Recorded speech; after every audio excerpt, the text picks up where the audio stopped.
नमस्कार मित्रों, मैं हूं नरेश बारी।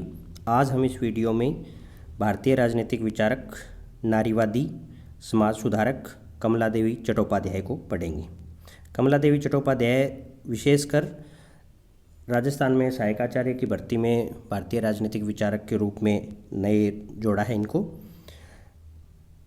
अब तक ग्रेजुएशन या पोस्ट ग्रेजुएशन या नेट के सिलेबस में भारतीय राजनीतिक विचारक के रूप में कमला देवी का नाम नहीं आता, तो शायद जैसा इन्होंने अपने शब्दों में बताया है, my frankness usually cost me a lot. Maybe इसी वजह से ही इनकी लोकप्रियता कम है या इन्हें पढ़ाया नहीं जाता। ना केवल इंडिया में बल्कि विदेशों में भी इतना ज़्यादा अध्ययन इन पर नहीं हुआ। कमला देवी चट्टोपाध्याय का जन्म मैंगलोर में हुआ। इनके पिता कलेक्टर थे, लेकिन लाइफ इतनी आसान नहीं थी। हाल ही में ज़्यादा चर्चा में इसलिए आए क्योंकि गूगल ने 2018 में इनके 115वें जन्मदिन पर डूडल बनाया था, इस वजह से ज़्यादा चर्चा में आए। इनकी बड़ी बहन की मृत्यु हो गई बहुत ही कम उम्र में, और उसके तुरंत बाद में पिता की मृत्यु हो गई जब ये मात्र 7-8 वर्ष की थी। और चूँकि उस समय का जो विधान था, जो कानूनी प्रावधान था, उनके तहत इनको पिता की संपत्ति नहीं मिली। उनके पिता की संपत्ति पिता की पहली पत्नी से पैदा बेटे को प्राप्त हो गई। यद्यपि पिता कलेक्टर थे, लेकिन इस प्रावधान की बदौलत इनकी मम्मी की और इनकी जो लाइफ थी वो आर्थिक संकट से गुजरी। इनका पालन पोषण सामाजिक सुधारक इनके मामा थे, उनके घर हुआ। यानी वो करीब नहीं थे, बहुत एक्टिव सामाजिक सुधारक थे। और यहीं ननिहाल में ही उनका कमला देवी चट्टोपाध्याय का जो परिचय था वो महादेव गोविंद रानाडे, गोपाल कृष्ण गोखले, एनी बिसेंट, तेज बहादुर सुप्रू, पंडित रमाबाई आदि फ्रीडम फाइटर से हुआ, क्योंकि उनके घर अक्सर उनका आना जाना होता था। 1917 में कमला देवी चट्टोपाध्याय का प्रथम विवाह हुआ। उम्र 14 वर्ष थी, लेकिन मात्र 2 वर्ष में विधवा हो गई। उसके बाद में विधवा होने के बाद उनके जो ससुर थे वो उदार थे, उन्होंने पढ़ाई जारी रखी, उन्हें पढ़ने का मौका दिया। ये बात उस समय के लिए प्रगतिशील थी, क्योंकि विधवाओं के लिए पढ़ना या समाज में उनका एक्टिव रहना और दोबारा विवाह करने की अनुमति देना तत्कालीन समाज के लिहाज से प्रगतिशील था। उनकी स्कूलिंग मैंगलोर में हुई, और मैंगलोर के बाद में उन्होंने क्वींस मैरीज कॉलेज चेन्नई में एडमिशन ले लिया। कॉलेज में वो सुहासिनी चट्टोपाध्याय से इनकी दोस्ती हो गई। सुहासिनी चट्टोपाध्याय जो इन कांग्रेस की जो प्रसिद्ध महिला एकमात्र अध्यक्षा रही थी, सरोजनी नायडू की छोटी बहन थी। और सुहासिनी चट्टोपाध्याय के साथ इंट्रोडक्शन से ही हृदयनाथ चट्टोपाध्याय, जो सुहासिनी के बड़े भाई थे, उनके साथ कमला देवी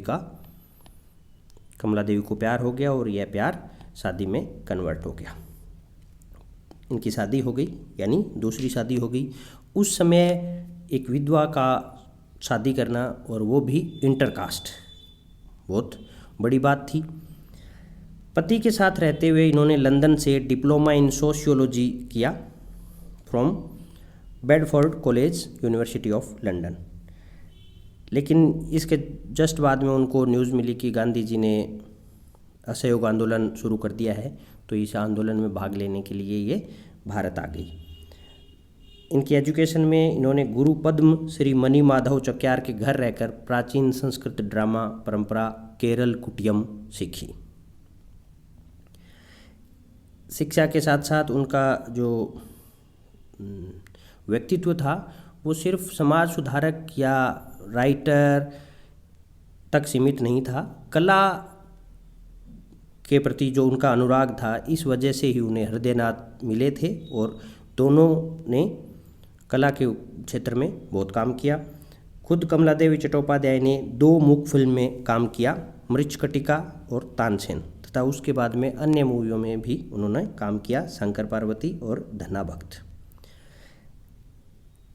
इंग्लैंड में सोशियोलॉजी में पढ़ाई करने के बाद असहयोग आंदोलन से प्रेरित होकर वो भारत आ गई और भारत में उन्होंने सेवा दल ज्वाइन कर लिया। सेवा दल सोशल अपलिफ्टमेंट यानी सामाजिक सुधार के लिए प्रतिबद्ध संस्था थी। 1926 में इन्होंने मद्रास से प्रांतीय विधानसभा का चुनाव लड़ा। देखिए, उस समय प्रांतीय विधानसभा से चुनाव लड़ने वाली वह पहली महिला थी।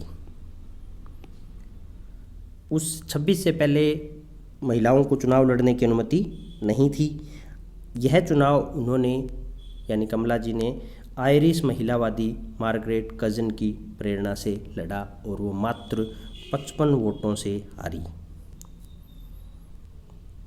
मार्गरेट कजिन ने all India women's conference AIWC की स्थापना की थी 1927 में। कमला इस AIWC की ऑर्गेनाइजिंग सेक्रेटरी थी। कमला देवी चट्टोपाध्याय ने लेडी इरविन कॉलेज दिल्ली की स्थापना में भी योगदान दिया।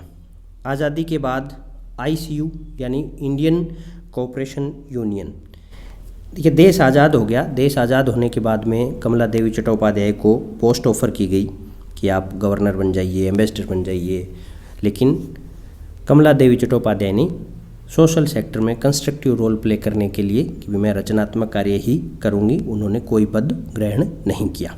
उस समय की जो तत्कालीन समस्या थी वो थी देश आज़ाद होने, देश का विभाजन की वजह से जो पाकिस्तान में जो पार्ट गया था, उस पार्ट से जो हिंदू और मुस्लिम आ रहे थे खासकर दिल्ली में, उनको बसाया कैसे जाए, क्योंकि अगस्त में विभाजन होता है और आगे नवंबर दिसंबर में दिल्ली की सर्दी आने वाली थी। इस वजह से इन्होंने इस बात के प्रति संवेदनशील होकर प्रधानमंत्री इनको मनाया कि हम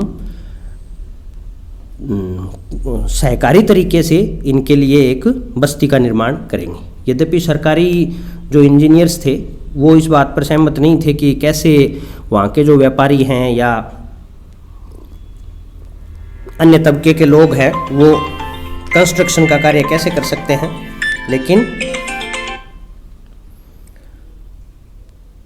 इन्होंने उस बात को उनको गलत साबित किया। 2 अन्य सहयोगियों के साथ मिलकर बहुत ही शानदार ईमानदारी से और कम पैसे से सहकारी क्षेत्र से बस्ती का निर्माण किया। वही बस्ती फरीदाबाद है, आज का फरीदाबाद। वैसे फरीदाबाद बहुत पहले बस चुका था, लेकिन वो जो फिरोज शाह तुगलक ने बसाया था वो फरीदाबाद थोड़ा सा ही हाईवे की रक्षा करने के लिहाज से उसमें मॉस्क और सरोवर ऐसे 2-4 ही कंस्ट्रक्शन थे। बाकी जो बसने वाला पोर्शन था बस्ती के रूप में टाउनशिप थी, वो ICU इंडियन कोऑपरेटिव यूनियन ने बनाई थी और इंडियन कोऑपरेटिव यूनियन की स्थापना करने में कमला देवी चट्टोपाध्याय मुख्य थी। गांधी जी के साथ इन्होंने नमक सत्याग्रह में भाग लिया और इससे पहले गांधी जी के तर्क से ही गांधी जी को मनाया। देखिए, गांधी जी ने जब दांडी मार्च का आह्वान किया तो गांधी जी ने कहा कि महिलाओं के लिए जो रोल हैं वो रहेंगे कपड़ा बुनना यानी घर पर कपड़ा बुनना और पिकेटिंग यानी धरना देना, कोई गलत कुछ हो रहा है उसके यहाँ धरना देना। और ये जो स्लोगनरिंग है, मार्च है, ये काम महिलाओं का नहीं है, यह काम पुरुषों का है। तो इन्होंने गांधी जी को मनाने के लिए कि भी वो महिलाओं को दांडी मार्च में या मार्च में भाग लेने के लिए अनुमति दें, वो जिस रेल से गांधी जी जा रहे थे उस रेल में वो सवार हो गई और उन्होंने गांधी जी को के साथ वार्ता की। गांधी जी ने जब कहा कि हमने यह कार्य महिलाओं की नेचर के अनुरूप, जिस काम को वह सबसे अच्छा कर सकती है उसके अनुरूप उनको ये काम सौंपा है, लेकिन जो कमला देवी ने कहा कि आप ही कहते हैं कि अहिंसा वह तरीका है जिससे कमज़ोर वर्ग भी मजबूत यानी सबसे ताकतवर मजदूर वर्ग के साथ समान भागीदारी में किसी लक्ष्य को प्राप्त करने के लिए भागीदार हो सकता है और उस जीत में भी शामिल हो सकता है। तो अगर उस सेंस में देखें तो आपने ही कहा था और हमें महिलाओं को मौका देना चाहिए। तो गांधी जी इस बात से मान गए और इतना ही नहीं, कमला देवी ने कहा कि अगर आप सहमत हैं तो आप सार्वजनिक रूप से इस बात की घोषणा करें, और गांधी जी ने सार्वजनिक रूप से उस बात की घोषणा की। कमला देवी चट्टोपाध्याय ने उसमें हिस्सा लिया, प्रदर्शन किया, नमक तोड़ा, इवन वो नमक को लेकर के हाई कोर्ट में घुस गई और जज को बोला कि क्या आप मेरे से प्रतिबंधित नमक खरीदोगे। और बॉम्बे जो एक्सचेंज था उसमें भी वो नमक बेचने में, या नमक अवैध नमक जो तत्कालीन सरकार के द्वारा घोषित था, बैन था, वो उसमें नमक के साथ घुसी। इसी दौरान उनका पुलिस के सिपाही के साथ तिरंगा को लेकर विवाद हो गया, वो तिरंगे से लिपटी रही। ये इस जो तिरंगे का विवाद था, इससे वो एकदम फोरफ्रंट पे आ गए और कमला देवी चट्टोपाध्याय बहुत मुखर हो गई। 1929 में बॉम्बे यूथ लीग की इन्होंने अध्यक्षता की। 1929 में IAW यानी इंटरनेशनल एसोसिएशन ऑफ वीमेन की जो कॉन्फ्रेंस थी जर्मनी में, उनमें इन्होंने हिस्सा लिया। और वहाँ IAW में क्या हुआ कि जो एक दो ही प्रतिनिधि थे पूर्वी देशों से, लेकिन उनको सही प्रतिनिधित्व नहीं दिया गया, तो इन्होंने यह शिकायत भारत में नारीवादियों के जो संगठन थे उनको की, और उन्होंने IAW के अध्यक्ष को लिखा कि पूर्व की महिलाओं की अलग समस्याएं हैं, पूर्व को सही प्रतिनिधित्व देना नारीवाद की बहुत बड़ी कमजोरी है। AICC की सदस्य, AICC all India Congress committee की सदस्य बनी, और ISS इंडियन सोशल कॉन्फ्रेंस की सचिव भी रही। 1936 में कांग्रेस सोशलिस्ट पार्टी की अध्यक्षा बनी और JP मोतीलाल जवाहरलाल नेहरू, राम मनोहर लोहिया, इन दिग्गजों के साथ इन्होंने कार्य किया। वो महत्वपूर्ण बिल जिनके लिए इन्होंने लॉबिंग की, कमला देवी चट्टोपाध्याय ने महिला कानूनों के लिए, महिलाओं के जीवन में सुधार लाने वाले कानूनों के लिए बाकायदा लॉबिंग की। और उनकी लॉबिंग का एक बड़ा ही चर्चित किस्सा है कि जब चाइल्ड मैरिज रिस्ट्रेंट बिल था, जिसे शारदा एक्ट भी कहते हैं, इसके लिए जब वो इस बिल के फेवर में वोट डालने के लिए विधायकों को कह रही थी, तो उन्होंने मोतीलाल नेहरू को कॉल किया और मोतीलाल नेहरू को कहा कि आप इनके लिए वोट डालें। तो वो उस समय के इतने बड़े नेता थे, तो मोतीलाल जी नेहरू ने कहा कि अच्छा, आप बताएंगी हमें, आप बता रही हैं हमारे आदमियों को कि हमें कैसे वोट डालना चाहिए, किसको वोट डालना चाहिए। और उनके लिए शब्द यूज़ किया, उसका अर्थ था कि इमेच्योर लड़की। तो कमला देवी ने कहा कि अगर मेरी उम्र ही बाधा है तो मैं आपको फिर बूढ़ी बूढ़ी महिलाओं से कहलवाती हूँ। तो इस बात पर उनको हंसी आ गई और उन्होंने कहा कि ज़बरदस्त फ्रैंकनेस, यानी इंग्लिश में इसे बोला कि रियली बहुत ही फ्रैंक लड़की है। दूसरा जो बिल था एज ऑफ कंसेंट बिल, जिसमें शादी की उम्र तय की गई थी, और यूनिफॉर्म सिविल कोड के वो फेवर में थी। यूनिफॉर्म सिविल कोड की लिए उन्होंने तरफदारी के लिए प्रयास किए। तो ये महत्वपूर्ण बिल थे। इन बिलों की अगुवाई से, इन बिलों के लिए लॉबिंग से, इन बिलों पर उन्होंने जो लेखा, उससे ये स्पष्ट है कि किस प्रकार से वो महिलाओं के मुद्दे के लिए उन्होंने कार्य किया। कमला देवी चट्टोपाध्याय ने इतना लिखा कि लगभग उन्होंने 20 किताबें लिखी और इतना घुमा दुनिया में, इतनी ज़्यादा कॉन्फ्रेंसेस ज्वाइन की और पश्चिम को कोशिश की कि भारत का पर्सपेक्टिव क्या है, हमारी क्या समस्याएं हैं, कैसे हमारी जो नारियों की समस्याएं हैं वो आपकी समस्याओं से अलग हैं। 1939 से 41 में उन्होंने विश्व भ्रमण किया। विश्व भ्रमण इन दैट सेंस कि बहुत सारे देशों में गई, लगभग वो 12 देशों में घूमी। सबसे पहले वो भारत से जब निकली तो उन्होंने मिस्र गई, इजिप्ट, फिर इंग्लैंड, अमेरिका, फिनलैंड, जापान, दक्षिण पश्चिम एशिया, सभी देशों में घूमी। चाइना भी गई। 36 वर्ष की उम्र में वो 12 देशों में घूम चुके थे। विदेश एक थीसिस थी कोई विश्व की विदेश की कोई यूनिवर्सिटी में जमा हुई कि वो विदेश क्यों गई उस समय जब भारत का आंदोलन शिखर पर था। तो उस जो शोधकर्ता थी उसका जो कंक्लूजन था वो ये था कि चूँकि एक तो उनका बेटा था, उनको इंजीनियरिंग करनी थी कम्युनिकेशन में कोई, वो इंजीनियरिंग अमेरिका से हो सकती थी, इसलिए उन्होंने अमेरिका में इतना महत्वपूर्ण काल गुजारा। और दूसरा वो ये कहते हैं कि उनका जो फ्रीडम मूवमेंट था उसमें प्रभाव वो उतना इम्प्रेस कर नहीं पा रही थी जितना उन्होंने सोचा, तो इसलिए उन्होंने दुनिया के बाकी देशों को भारत की महिलाओं की स्थिति को रूबरू करवाने के लिए उन्होंने विदेश भ्रमण का रास्ता चुना। कमला देवी के जो विचार थे, महत्वपूर्ण विचार, वो उनकी जो नारीवाद है, उनका जो नारीवाद है वो थोड़ा सा आज भी नारीवाद में एक अलग स्ट्रीम है, उससे मैच खाता है।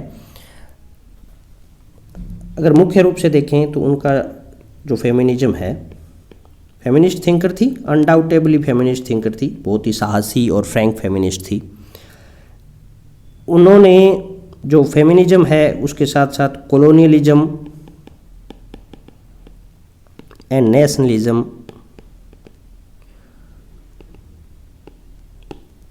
को महत्वपूर्ण माना और इन लेंस से उस समस्या को देखा। उन्होंने पश्चिम में नारीवादियों को जाकर समझाया कि आप पैट्रियार्की यानी पितृसत्ता से लड़ रहे हैं और हम कॉलोनियलिज्म से लड़ रहे हैं।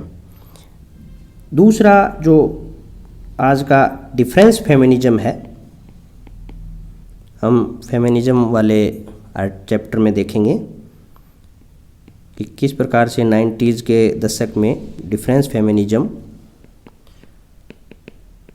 ये डिफरेंस फेमिनिज्म है, ये कहता है कि हर नारीवादियों को पुरुष जैसा होने की होड़ में नहीं जाना चाहिए, पुरुष जैसा नहीं बनना है। पुरुष जैसा अगर पुरुष जैसा बनेंगे तब तो वो महिला की नेचर के एकदम विपरीत होगा और बायोलॉजिकली भी महिला पुरुष जैसी नहीं है। हम ये कहें कि बायोलॉजी ने हमें इन्फीरियर बनाया है, ऐसा नहीं, लेकिन बायोलॉजी ने हमें पुरुषों से अलग बनाया है और हमें पुरुषों के जो जैसे गुण हैं उनको अपनाने की कोशिश नहीं करनी है। उससे करने से महिलाओं का लिबरेशन तो दूर की बात, जबकि वो महिलाओं के स्वयं के अस्तित्व के लिए खतरा है। तो ये पुरुष जैसा होने की बजाय जो कुछ महिला का है, महिलावादी है, उसे वो सेलिब्रेट करने की वकालत करती हैं।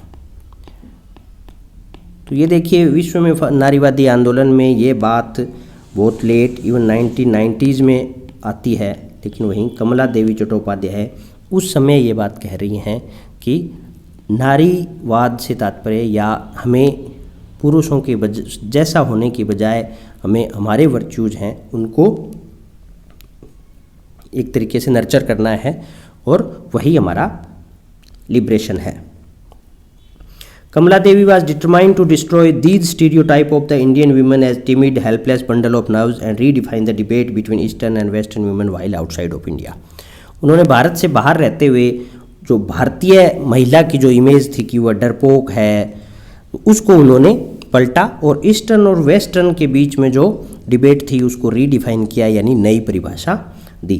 पश्चिम को नस्लवाद और साम्राज्यवाद का इतिहास समझाया। उन्होंने इसके लिए विशेषकर इसके लिए एक बुक लिखी। यद्यपि उस समय भारत में लिखी हुई पुस्तकों का पश्चिम में इतना पहुंच नहीं थी, लेकिन फिर भी उन्होंने पश्चिम के लोगों को भारत की समस्याओं, भारतीय नारी की समस्याओं से रूबरू करवाने के लिए एक पुस्तक लिखी।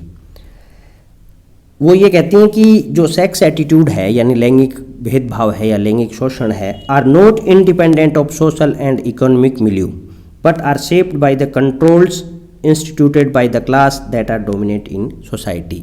यानी उनका जो नारीवाद है वह संदर्भ से भागता नहीं है। कहता है कि उसमें इतनी यूनिवर्सैलिटी नहीं है कि सबकी समस्याएं सेम हो। आपको ईस्टर्न वीमेन की समस्या, ईस्टर्न वर्ल्ड की जो महिला है उसकी समस्या समझने के लिए अलग दृष्टिकोण अपनाना होगा, क्योंकि जो सेक्स एटीट्यूड है, लैंगिक जो भेदभाव है, वह सोशल और इकोनॉमिक मिलियू से स्वतंत्र नहीं है, वह उससे अफेक्टेड है।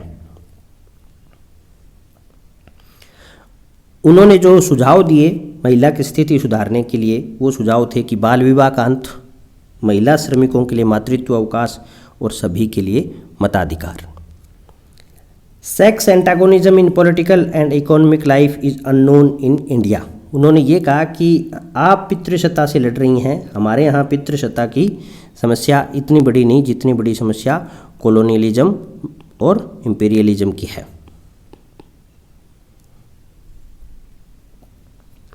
पैसिव रेजिस्टेंस जो तकनीक थी विरोध की, उसके बारे में उनका मानना था कि passive resistance is a powerful weapon when used with skill. Indian women has been more than a better half, she has been the equal and comrade of man. उनके महत्वपूर्ण कथन है कि भारतीय नारी है वो बेटर हाफ से ज़्यादा है, वो पुरुष के समान और पुरुष की साथी है। The Indian women's movement is not a sex war. कहते हैं भारतीय महिला का जो आंदोलन है वो दो लिंगों के बीच की लड़ाई नहीं है। There has never been any clash of interest between man and women.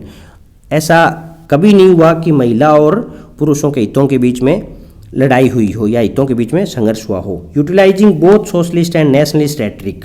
उन्होंने समाजवादी और राष्ट्रवादी दोनों रेटरिक को इस्तेमाल किया। She argued that subordination to Indian men, unlike the Occidental feminist perception, did not cause Indian women's lack of education, subjection to absolute custom, poverty, and etc. On the contrary, it arose from the deleterious impact of colonialism. उन्होंने कहा कि जो महिला की दुर्गति है, भी उसे शिक्षा नहीं मिल रही, उसे जो रीति रिवाज है उसमें बांध कर छोड़ दिया है, गरीबी है आदि हैं, ये समस्याएं जो पश्चिम की नारीवादी सोचते हैं कि भी मेन पुरुषों के साथ में उनका सब्जुगेशन का संबंध है, इस वजह से है, ऐसा भारत में नहीं है। भारत में इस समस्या की जो जड़ है वह है कॉलोनियलिज्म, यानी महिलाओं के उत्थान को उन्होंने राष्ट्रवादी रंग दिया और कॉलोनियलिज्म के साथ महिला के प्रश्न को जोड़ा। महिला के प्रश्न को ईस्टर्न नोशन को पश्चिम के नोशन से अलग किया और पश्चिम को इसके प्रति अवेयर किया। 1936 में कांग्रेस वर्किंग कमेटी में समाजवादी महिला की नियुक्ति करनी थी, यानी ये था कि एक महिला की नियुक्ति करनी है, अध्यक्ष जवाहरलाल नेहरू हैं। लेकिन इस नियुक्ति को गांधी जी ने कहा कि कमला की नियुक्ति नहीं करनी है। देखिए, इस एपिसोड से आप ये देखेंगे कि किस प्रकार से क्यों उन्हें नुकसान झेलना पड़ा, और ये भी देखेंगे कि किस प्रकार का व्यक्तित्व गांधी और कमला दोनों थे, जो बाद में रिफ्लेक्ट होगा। तो गांधी जी ने उनकी नियुक्ति रुकवा दी कि कमला को नियुक्त नहीं करना है। उन्होंने नेहरू को लेटर लिखा कि आई यूज टू लाइक हर, यानी मैं उसे पसंद करता हूँ। हर एबिलिटी इज अनक्वेश्चनड, उसकी योग्यता पर कोई शक नहीं है। But I have known things which have worried me about her, मैं कुछ ऐसा जानता हूँ वो मुझे उसके बारे में चिंतित करता है।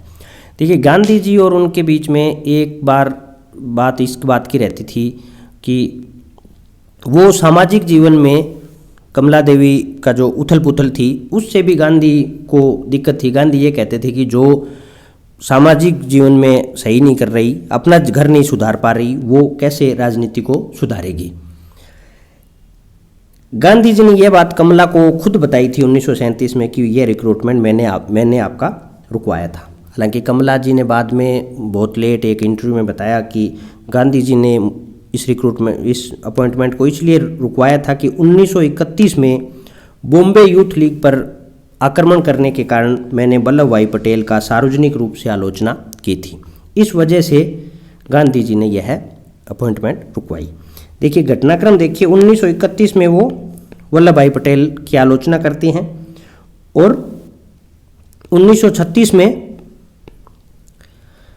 उनको नियुक्त करने से गांधी रोकते हैं। लेकिन मीनवाइल 1935 में वो गांधी जी से मिलती हैं और गांधी जी को ये कहती हैं कि आप रियासतों में आंदोलन क्यों नहीं छेड़ रहे, और इस बात के लिए उन्होंने गांधी जी पर दबाव डाला और बाद में 1938 में प्रस्ताव पारित करवा लिया इस हेतु। कैथरीन मायो मदर इंडिया, कैथरीन मायो की ये पुस्तक थी 1927 में। इसमें इंपीरियल प्रोपेगेंडा था ये कि भारत इतना पिछड़ा है कि स्वशासन के लिए अयोग्य है। तो इस प्रोपेगेंडा का कमला देवी चट्टोपाध्याय ने विरोध किया और इसका इस्तेमाल करते हुए इंडियन नेशनल असेंबली ने child marriage restraint act, Sarda act पारित किया। इसका कमला देवी चट्टोपाध्याय ने समर्थन किया और उसके लिए लॉबिंग की। कमला देवी चट्टोपाध्याय का योगदान सिर्फ और सिर्फ महिलाओं के लिए अपलिफ्टमेंट ही नहीं है, बल्कि उन्होंने कला के क्षेत्र में इतना अभूतपूर्व काम किया हुआ है। इतने जो आज हम जिन नेशनल प्रीमियर इंस्टीट्यूट्स को देखते हैं, भले ही वो दस्तकारी के हों, कला के हों या इवन अवार्ड तक उन्होंने रखे, और उनकी जो रिकग्निशन थी वो सिर्फ भारत में नहीं बल्कि विदेशों में उनसे बड़े बड़े संस्थाओं ने उन्हें अवार्ड दिया। उनके द्वारा जो स्थापित संस्थान हैं वो हैं theatre craft museum in Delhi, ICU ये हम देख चुके, इंडियन कोऑपरेटिव यूनियन जिसने फरीदाबाद में टाउनशिप का निर्माण किया, CCI central cottage industries emporium, CCI craft council of India, INT Indian national theatre. देखिए इंडियन नेशनल थिएटर की इन्होंने स्थापना में इनकी अग्रणी भूमिका थी और यही इंडियन नेशनल थिएटर बाद में NSD बनता है, जो आज का सबसे महत्वपूर्ण भारत का इंस्टीट्यूट है, national school of drama. Sangeet Natak Akademi, all India handicraft board, instituting the national award for master craftsman. इन्होंने मास्टर क्राफ्ट्समैन के लिए पुरस्कार को संस्थागत रूप दिया। She also ensured the survival of several dying art. कुछ जो मृत प्राय हो रही कला थी उनको इन्होंने बचाया, मेनली कलमकारी आर्ट। इसको उन्होंने कैसे बचाया? टीचर को अपने ज़्यादा स्टूडेंट्स को पढ़ाने के लिए, ट्रेन करने के लिए मनाया। 1964 में Natya institute of Kathak and choreography in Bangalore में ये स्थापना की। जो महत्वपूर्ण अवार्ड कमला देवी चट्टोपाध्याय को मिले, भारत सरकार ने उन्हें 1955 में पद्म भूषण और 1987 में पद्म विभूषण, देखिए 1955 में पद्म भूषण और 1987 में Padma Vibhushan. Ramon Magsaysay award for community leadership, देखिए ये महत्वपूर्ण ऑब्जेक्टिव क्वेश्चन बन सकता है कि रमन मैग्सेसे अवार्ड कई कैटेगरी में दिया जाता है, तो इन्हें 1966 में कम्युनिटी लीडरशिप के लिए उन्हें यह अवार्ड नवाजा गया था। रतन सदस्य संगीत नाट्य अकादमी ने यह अवार्ड दिया। यूनेस्को ने उन्हें 1977 में नवाजा, यानी ऑनर्स दिया।